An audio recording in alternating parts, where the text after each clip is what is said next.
Hello, One Piece enthusiasts. I'm the One Piece nerd, and today let's talk about One Piece chapter 1071.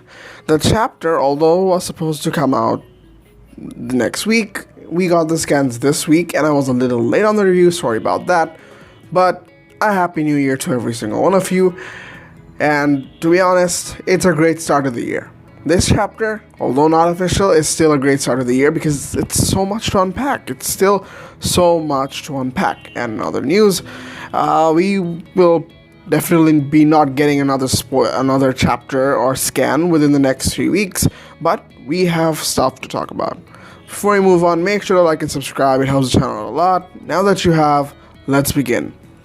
So the chapter starts off with Kuma reaching Marijoa, and not Marijoa specifically, but hitting the red line, the red gondola thing, where the people, where the, royal families got to Pangaea Castle through the red gondola. That's where Kuma ended up. And now he's attacking civilians that are residents of the red line. What I mean by that is people like marine people living there, their families and whatever.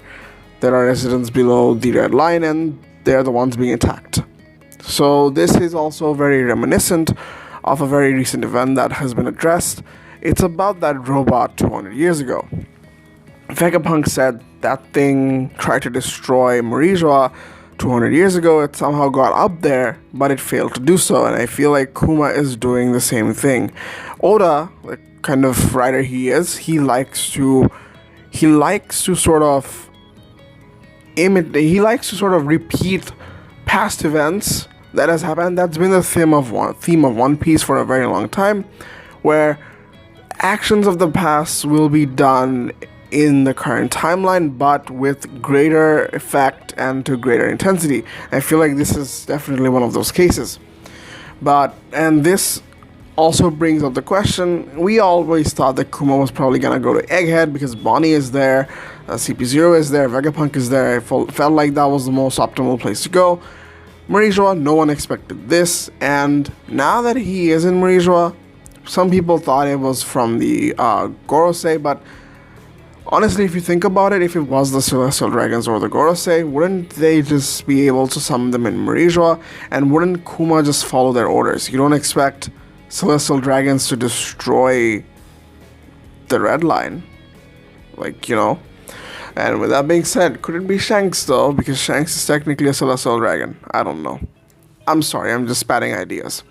Moving on, another little small detail that has been dropped in the chapter. Kid has reached Elbaf. The only person among the three of the worst generations that have left Wano have reached Elbaf, and well, I'm not surprised because we've always speculated the idea that Shanks is somehow involved with Elbaf. The Giants are there, yes, the Giants are there. Saw is probably there, and Saw is probably the man marked by flames. And when we got to see the reaction of Kid when he was sort of surprised to know that he was in Elbaf, because he didn't know that Elbaf was gonna be there.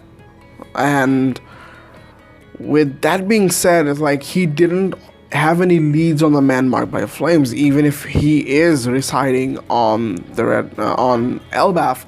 Kid has no idea. If Saw is the one, he still have no idea. But fact is, we're dealing with the Giants with Kid being there. Law is dealing with Blackbeard, and Luffy's dealing with Vegapunk. Everything I feel like will intertwine in such a way where yes, it might lead to the battle royale that has been mentioned by Oda in Jump Festa 2022. So with that being said, I feel like now is sort of the right time for Shanks to get involved in this as well. If the man marked by flames is there, and that is where the final poneglyph resides, if Blackbeard is able to get his hands on the three, he will definitely come to Elbaf. Kid is already there. Shanks will presumably be there because Kid has a bone to pick with Shanks, and Shanks also has a bone to pick with Kid. Other than that, and Luffy, with the lead of Vegapunk, can somehow definitely lead to Elbaf. I mean, it's been building up to be that phase where after Egghead, the next place that the Straw Hats will be targeting is Elbaf because of Saw, because of the potential of finding the fourth poneglyph there. I feel like, yeah, it sort of makes sense. Now, aside from this, the next few things that I like to mention in this chapter is Kaku versus Zoro round 2. I do not believe this will be a full-fledged fight the same way it was with Luffy versus Lucci, and I feel like just like before, Zoro versus Kaku will just end up being Zoro. This will end up making Zoro just a ultimately better fighter. Maybe Kaku got more surprises, but I would love to see a better fight than Luffy versus Lucci because this was a little unsatisfactory. But that's also for another video. And the next thing I wanted to mention was how Lucci, just being the salty man he is, comments that he doesn't accept Luffy as a Yonko, which, by his standards, sort of makes sense because, I mean, Luffy and Buggy, the two Yonkos right now, I cannot consider any of them Yonkos, although they are. Like, Buggy because Mihawk and Crocodile and his influence, but Luffy for beating Kaido. Now, regardless of the way Luffy beat Kaido, Luffy is still an emperor in the eyes of the world government. We know for a fact that he's strong. For someone like Lucci, who gave Luffy his hardest fight, I can sort of understand why he's being a little salty about it. But that's not up to him to decide. I feel like Luffy definitely has a long way to go, but he's definitely Yonko tier. In terms of becoming a Yonko, I think, yeah, now it makes more sense to make him a Yonko rather than when he sort of escaped Whole Cake Island. With that being said, the next part that I want to emphasize is the 7 Vegapunks. This chapter, we've been having a build-up for a couple of chapters saying that Vegapunk is going to join the Straw Hats and they will have to lead him to safety, and the same is the case with Bonnie, which to me made a lot of sense.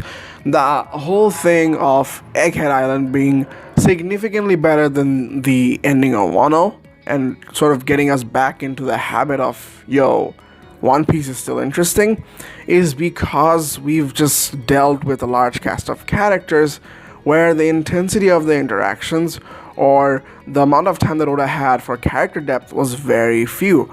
With the small cast, such as this, in an Egghead setting, you'd expect if Vegapunk joins, it'll be the main body, and we'd have a lot more time with him, rather than focusing on his 7 different personalities that shows 7 different aspects of him that can be treated as different characters. And especially for the Sunny, we've already have the Straw Hats, and Bonnie added to that is more than enough to take it a bit further. But now we get all the 7 Vegapunks, including Bonnie. I feel like this is a bit too much, in my opinion. I feel like that's probably gonna lose a lot of flavor. Although that's the goal, I feel like I understand why Vegapunk wants to put up that suggestion, because all of the 7 parts of Vegapunk are very integral to Vegapunk's real body, because he's still a scientist, he still is a man who wants to do research, and I feel like all of those things are needed for him to do whatever he wants to do in the world, which makes sense as to why he wants to save them, but realistically, I don't think this will be the case. I mean, whatever the whole world sharing one brain would be, I feel like that could help Vegapunk regain the other 6 personalities, but for now, in the Straw Hat, I don't expect this to come into fruition, because I feel like that's too big of a cast to deal with. And then again, it's Oda's story, it's up to him, but I am highly against it. And the last part of the chapter, which is the most interesting part, which none of us expected, or a lot of us expected really, is Garp versus Blackbeard. From the moment when Kobe was kidnapped, I was always wondering who would go to save him. Helmeppo being there, and the other, I think it was Hibari and Helmeppo trying to save Kobe made a lot of sense. I was wondering who would join with them. It makes sense. I called shots on Garp, but I didn't want to I wasn't fully believing that because I underestimated the interaction between Garp and Blackbeard. We've already got an interaction between Rayleigh and Blackbeard, and remember, Garp is only one of the few members in this era that knows about the God Valley incident. And if there's anyone that we need to know that incident from, aside from Kaido and Big Mom, is Garp. And Blackbeard, being the man he is, who looks up to Zebek, who, in my opinion, is probably Zebek, and we have an interaction between Garp and him.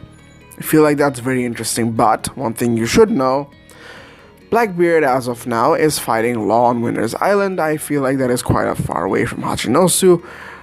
And when Garp decided to go to Hachinosu, he's probably going to have to deal with the Yonko commanders of Blackbeard, but the Titanic captains.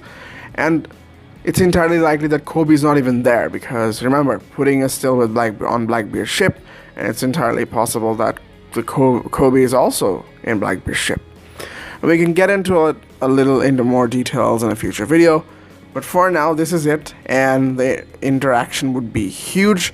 And I feel like the setting has been set up in such a way where Elbaf, Egghead, and Hachinosu were placed almost at like a very equivalent distance or close to one another because of the potentials that can lead up to the Battle Royale or whatever the war that is coming right now.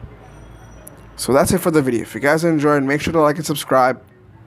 Have a great day. Happy New Year and peace.